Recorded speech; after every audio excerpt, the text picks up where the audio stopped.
The last bastion of resistance in Afghanistan has fallen. Panjshir is now under the control of the Taliban. The Taliban flag has been hoisted in the province, and not much is known about the whereabouts of the resistance leaders. Earlier in the day, the Taliban spokesperson Zabiullah Mujahid called for unity after the Taliban claimed control over Panjshir. The Panjshir Valley has witnessed sporadic violence ever since the Taliban took over Kabul, but in the last few days, the violence intensified. Both sides, the Taliban and the resistance front, have reported casualties.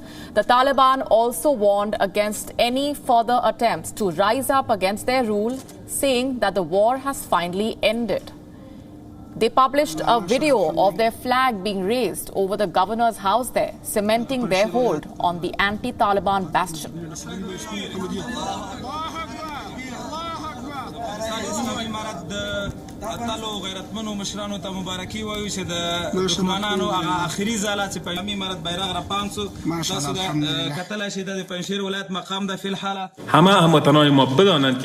If anyone takes up arms, takes the name of resistance and riots, without a doubt, he is the enemy of the whole country and our people, because the people do not want the war to continue, and there is no reason for anyone to continue the war.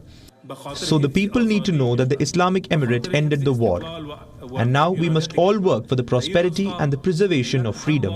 And in this case, the nation is with us, and we see the happiness of the nation, and we still want the cooperation of our nation. The National Resistance Front, however, has said that they remain present in the strategic positions, pledging to carry on fighting against the Taliban. WION was in Panjshir in the final hours before the holdout province fell to the Taliban. The Panjshir Valley is of high significance. It has never been occupied or controlled by foreign forces or the Taliban. But it looks like this time the Taliban has penetrated the impenetrable, establishing their control on the entire country.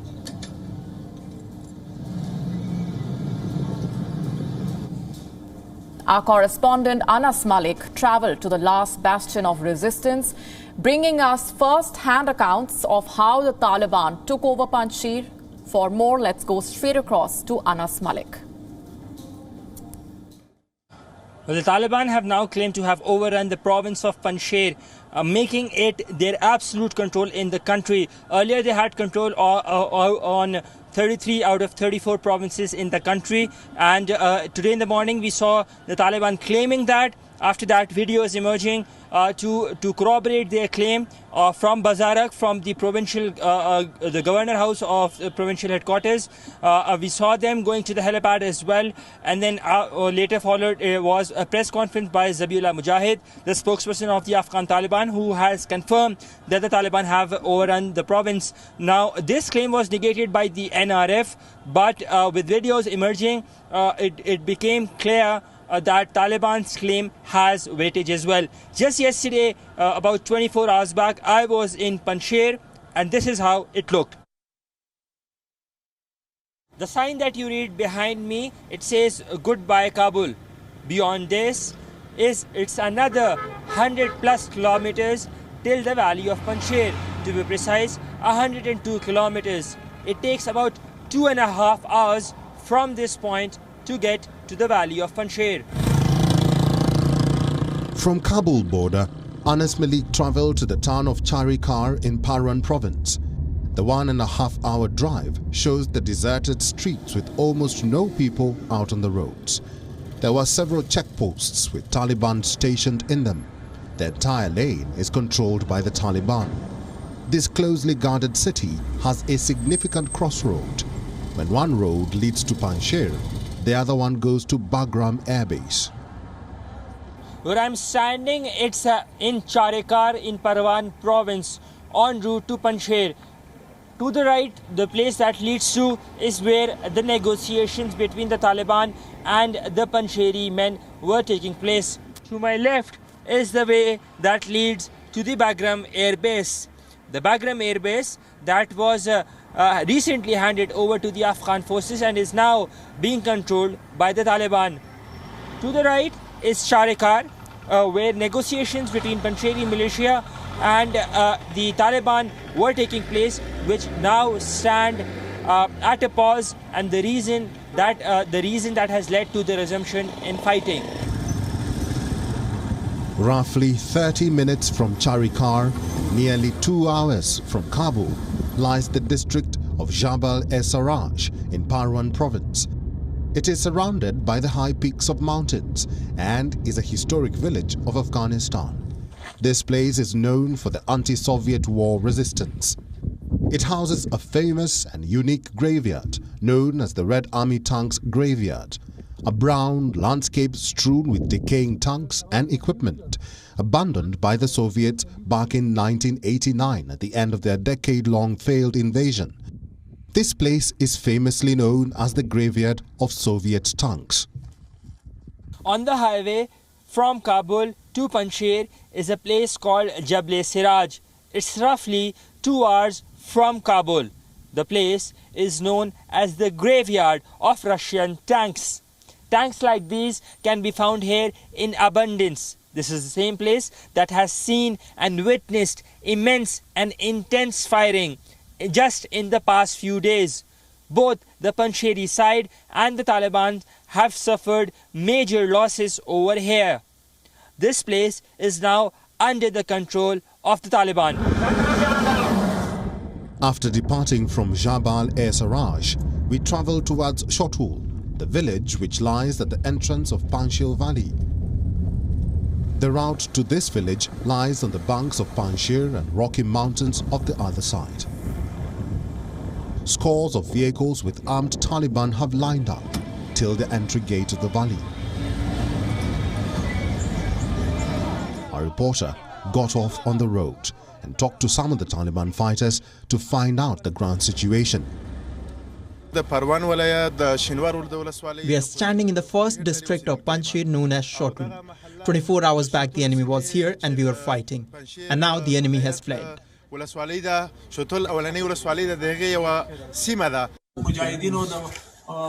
after weeks of intense battle for the last resistance holdout, Taliban now claim to have taken over the Panjshir Valley.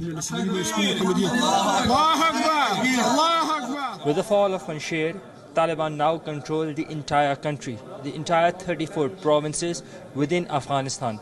Zabihullah Mujahid today in a press conference has assured the people of Panjshir that there's nothing to worry about and that they would be working together for the betterment of the people of the region.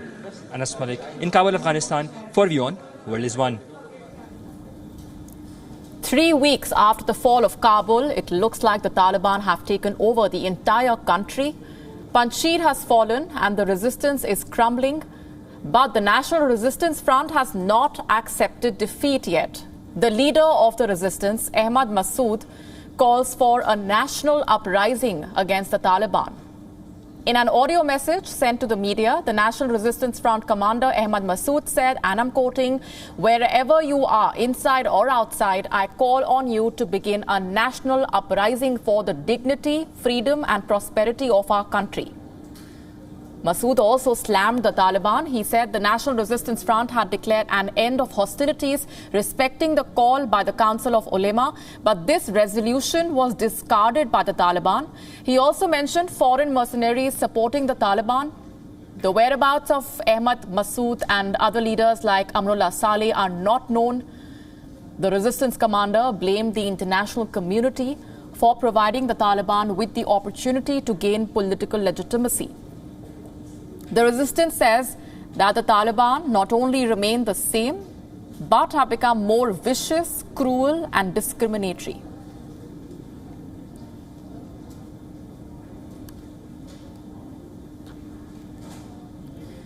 The rugged province of Panjshir has been home to the anti-Taliban forces since the beginning of the US withdrawal, determined to prevent the Taliban from seizing the last sliver of Afghanistan. The preparations had started late last year, gathering momentum with the Taliban gaining more territory. Just recently, the Taliban shifted all their focus and weapons to the valley for their final claim to victory. They zeroed down on each district and eventually reached the provincial capital. WION has been reporting from the most crucial military and geopolitical landscape of Afghanistan. When the resistance forces started regrouping, WION was on the ground covering each development, the training, the preparation and the capturing. From Ahmad Massoud's reappearance in the valley to the Taliban dramatically outnumbering the resistance forces, here's a quick look back. This video is from the Massoud Mausoleum. Anas Malik first visited the office of Ahmad Shah Massoud in December last year. He visited his burial and the museum built by Massoud's family in his memory. This was the time the anti-Taliban forces were regrouping.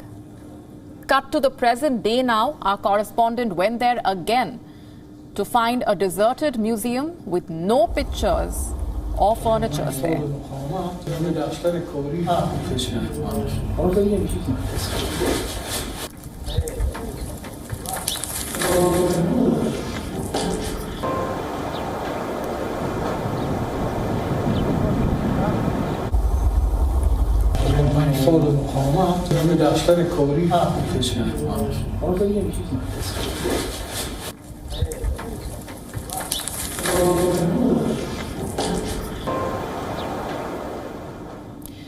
Our second videos are from August 2021. This was the time when the anti-Taliban forces were training for an ultimate fight. The Taliban had lost to the resistance forces and retreated from the valley. And second one is from hours before the valley fell. Take a look.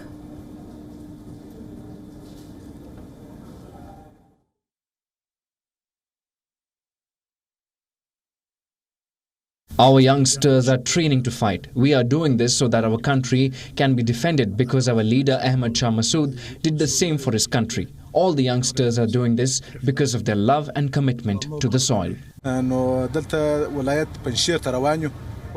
have Mujahideen from 34 provinces and we are going to Panjshir. The provincial government is over and we are now going to overlook the operations.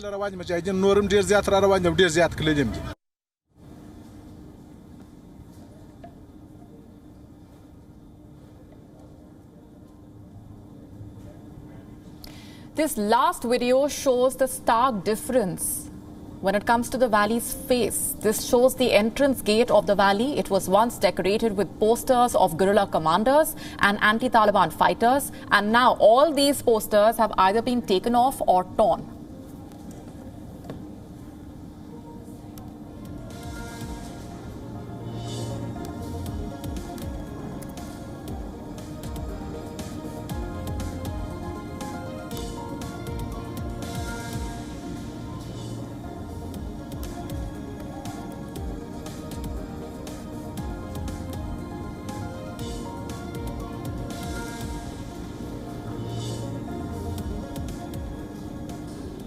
The spokesperson of the resistance front in Afghanistan, Fahim Dashti, has been assassinated in Panjshir province. Fahim was the voice of the anti-Taliban group and a prominent media personality during previous governments in Afghanistan. The National Resistance Front also confirmed that its main spokesman, Fahim Dashti, had been killed during the day. Dashti was a senior member of the Jamaat-e-Islami Party and a member of the Federation of Afghan Journalists. He was the nephew of Abdullah, a senior official of the former government who was involved in negotiations with the Taliban on the future of Afghanistan. Panjshir was the only province in Afghanistan that the Taliban failed to take control over during the territorial expansion witnessed last month. And the National Resistance Front, led by Ahmad Massoud and Amrullah Saleh, were engaged in heavy fighting with the Taliban in recent days. At the time of his death, Dashti was advising the resistance leader Ahmad Massoud on the defense of the valley. Ahmad Shah Massoud and Ahmad Massoud's close aide, General Abdul Wadood, also have been killed in the battle along with Fahim Dashti. They both died in Shotul district. In fact, Fahim Dashti spoke to WION last week when the fighting in Panjshir was escalating. Listen in. In the past 2 days, battles were going on in the two different fronts. Andarab Valley in Khawak High Pass, as well as the mouth of the Panjshir Valley, where Taliban were heavily defeated. They have suffered lots of casualty. Around 350 of them have been killed, more than 280 of them have been wounded, and 35 others have been detained. The forces of the National Resistance Front of Afghanistan are performing very well. We are ready for this kind of circumstances. Of course, we are preferring peace, but Taliban break the war, and now the war is going on in different fronts, and we are ready for that. And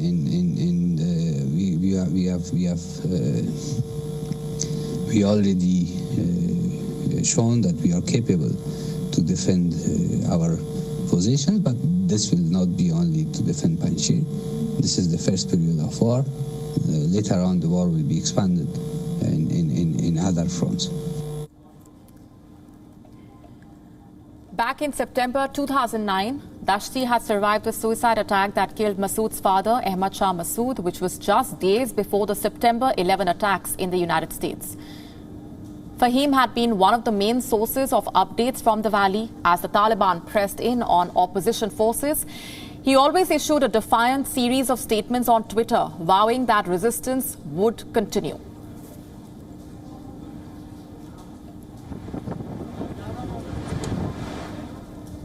Surrounded by the towering Hindu Kush mountains, the Panjshir Valley was the last holdout against the Taliban, the last bastion of resistance in the war-torn country.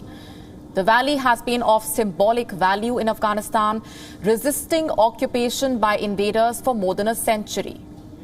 It is a narrow valley in the Hindu Kush mountains, located approximately 140 kilometers north of capital Kabul. It has limited entry points and its geography offers a natural advantage. The snow-capped peaks offering a natural advantage since defending units can use high positions to ambush the attacking forces. For over 4 decades, the province has shown resistance to outside interference. The name of the valley is synonymous to Ahmad Shah Massoud, who was known as the Lion of Panjshir. He was a legendary Afghan war hero, one of the main leaders of Afghanistan's anti-Soviet resistance in the 1980s. He then went on to lead the Afghan government's military wing, leading the strongest resistance against the Taliban from the valley. He dreamt of a modern and stable Afghanistan, free from the conservative shackles of the Taliban. But Massoud was later assassinated, just 2 days ahead of the 9/11 attacks. His son, Ahmad Massoud, was only 12 when the assassination happened. Massoud shares his father's name and his looks, but it looks like now he also shares his father's motto to never surrender. The 32-year-old followed his footsteps, leading the resistance fighters in Panjshir. He commands a force of several thousand fighters made up of local militias and remnants of the Afghan army and special forces units. Most of them managed to escape before the Taliban captured Kabul. Joining him, Amrullah Saleh, the former vice president of Afghanistan. After Ghani fled the country, Saleh declared himself as the caretaker president. Currently, the whereabouts of the resistance leaders are not known, but they say that the fighting continues.